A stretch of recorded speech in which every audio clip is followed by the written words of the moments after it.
No mining company commits to a major investment without a thorough analysis to support the decision. Moreover, companies do not rely on only one measure of value to arrive at this decision. This chapter demonstrates how the discounted cash flow tools described in Chapter 5 are typically applied for investment decisions. Along with financial analyses using discounted cash flow models, there are at least two other evaluation tools applied by investment strategists examining major mining projects. The first tool, referred to as the payback method, examines the cumulative flow of cash into and out of the project. Rather than focusing on the return from these cash flows, the payback method focuses on the time it takes until the initial outflows are recovered. The second tool aims to provide information about the sensitivity of the project to changes in important data. It asks what-if questions, such as what would happen to the return on investment if the selling price changed. Excel helps tremendously in this analysis. All of these tools are forward-looking indicators to aid in decision-making. Table 9.1 on page 128 represents a hypothetical gold mine producing up to 50,000 ounces per year at the expected selling price of $500 per ounce and yielding a 15% return on the original $15 million investment. Although this tabulation is quite typical, very few projects proceed without several alternatives being seriously considered. There are always various ways to exploit a deposit. A small company can maximize the use of contractors, minimizing the capital costs, but then at the expense of higher operating costs. If the amount of capital were not a problem, more capital-intensive alternatives could be chosen to provide reduced sensitivity to price changes. If you look at Table 9.2 on page 129 and compare the underlined portion with the previous slide, you can see that the additional $10 million in capital investment has resulted in lower operating costs. Assume you have a decision to make between these alternatives. How do you go about it? Okay, so how do we reconcile the differences between alternatives A and B? In order to select case B, you must spend an additional $10 million in capital. To figure out if this is a better choice, you need to ask yourself some questions. Where does the additional $10 million come from? If the company already has the funds and does not apply them to case B, what will it do with the funds? If the company does not have the funds and would have to raise them, in other words borrow, then what will this cost? If the company has ample funds from its own sources, and if the expenditure is small in comparison with the firm's size, then the answer is straightforward. However, if the expenditure is large in comparison with the size of the firm, raising the additional $10 million might be problematic. If the cost of capital for the $25 million were, say, higher, 11% versus 8% for the $15 million, then it may turn out that the NPV of case B could be less than case A. So case A would be the preferred method of mining from an economic perspective. For some, the only important criteria for decision making is the payback period. Payback period is the time it takes a project to return to the investor the money that is put into a venture. The faster the payback, the less time that the owner's investment is at risk. Calculation of the payback period is quite straightforward once a discounted cash flow has been prepared. Cash flows are cash outflows, in other words, negative cash flows. The payback period is the time it takes for the cumulative cash flow to again become positive. If the payback period is the only selection criterion, then case A with a payback period of 3.16 years should be favored over case B with a payback period of 3.48 years. This is shown on page 134 in your book. If you look at the flow of funds, the rate at which cash is flowing into the firm after year one, case B has a steeper slope, meaning cash is coming in faster, and if there is potential for the mine to continue after 5 years, then it is clear that case B is preferred. Before a commitment is made for a major investment, decision makers must ask what-if questions. For example, if the selling price declines by X amount, what will that do to the return on investment? This is handled by a sensitivity analysis. If you change one of the input variables, how will it affect some other decision-making criterion? Sensitivity analysis can be used quite productively to highlight the relative differences between project alternatives. In this context, the sensitivity of the project changes in inputs become the decision criteria. If mine management has limited scope to change, this might influence the choice of one case or another. An economic analysis for a new mine is mandatory. No major mining company approves the funding for new development without a thorough understanding of the expected costs and return on investment.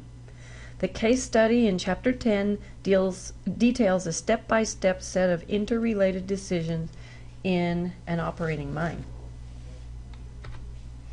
The case study in Chapter 10 involves a mine expansion with additional waste removal of about 3 million cubic meters per year. A reputable contractor is offered to move any amount of waste at $2.50 per cubic meter, and senior management will consider this proposal fairly, although they do prefer to use their own equipment for regular, long-term work and only use contractor for peak loads or special projects. A technical study suggests using a large front-end loader coupled with 136-ton capacity dump trucks. Production estimates can be found on page 145 of your text. Table 10.2 is provided here on this slide. With the requirements to remove 3 million tons of waste per year, no one fixed number of trucks matches the mine's requirement exactly. If the optimum fleet turns out to produce less than 3 million, as in the 4-truck option, other equipment can be scheduled to make up the difference. With the requirement to produce 3 million cubic meters of waste annually, no one fixed number of trucks matches the mine's requirements exactly. 3 trucks matched with the loader don't produce enough. 4, 5, and 6 trucks are all viable options. Figure 10.2 on page 146 shows the lowest cost of earth moving is for a fleet of 4 trucks matched with the loader. The 5-truck match is also competitive.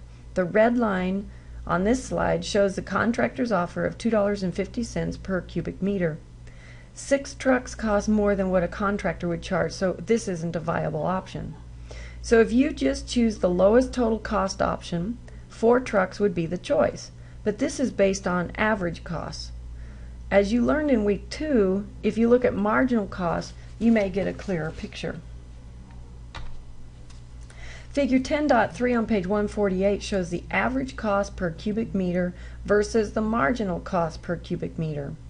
Although the average cost of the 5-truck fleet is still less than contractor costs, the marginal cost of the waste moved by the 5th truck is substantially higher than that of having contractors move the same waste.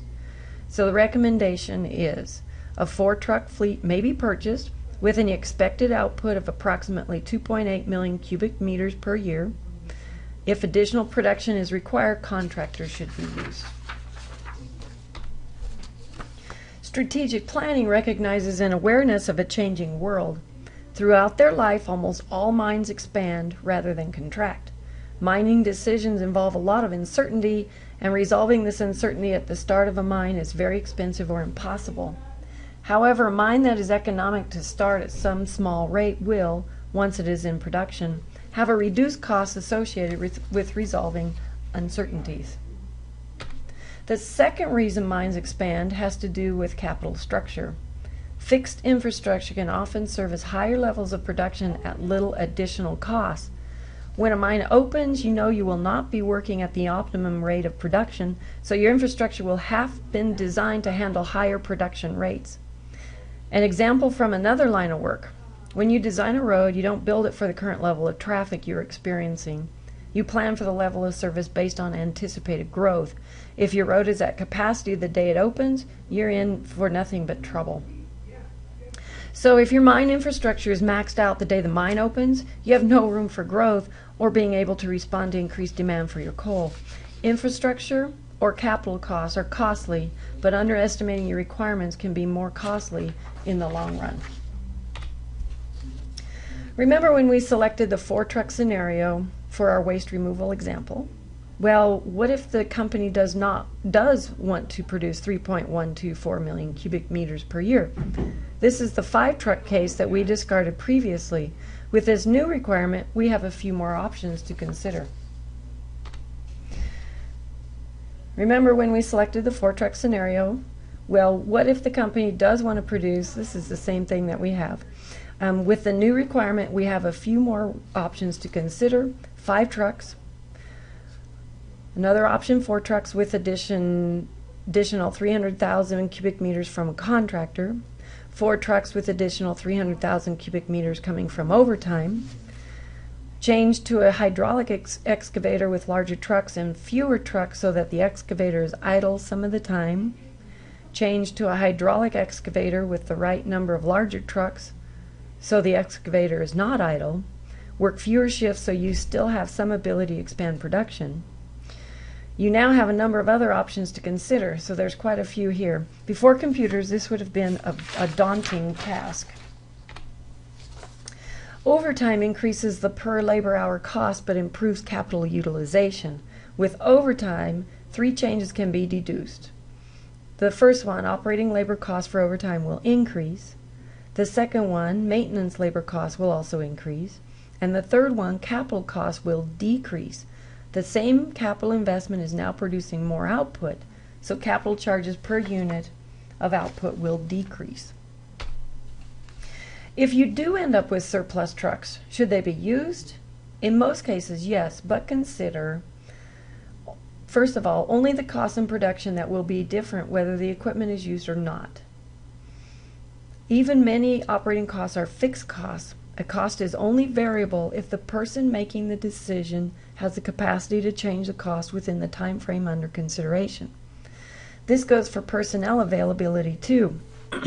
You have personnel in excess of requirements to ensure availability for major equipment if there's an absenteeism. Occasionally all operators show up, so you have a surplus of personnel. In many cases they will get paid even if there is not a piece of equipment for them to use that day. So in this case, this is a fixed cost. What we thought was an easy decision to go with the 4-truck option at the beginning of this chapter isn't so simple after all. The point to be made is when you can assume your mind will expand at some point, you will have a lot of things to consider as you look at the expansion. Equipment sizing and matching, personnel utilization, use of contractors, and over or underutilization of equipment.